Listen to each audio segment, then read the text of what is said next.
Hi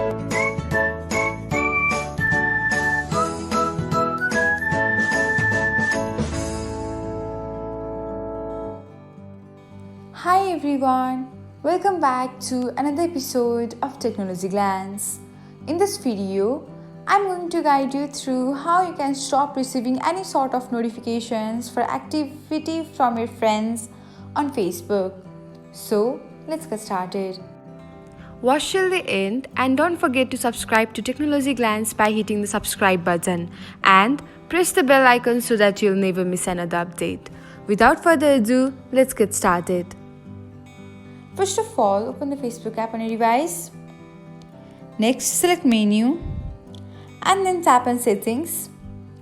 After that, tap on notifications and then open updates from friends. Next, toggle off the button beside allow notifications on Facebook. Then, tap on turn off if you are on iOS. And that's it. This is how you can stop receiving notifications for updates from friends on Facebook. Thanks for watching. If you found this guide helpful, we will love it if you hit the thumbs up button below. We upload great new tech tutorials like this one every day. So, don't forget to subscribe to our channel and hit the bell icon to get an update as soon as we post a video.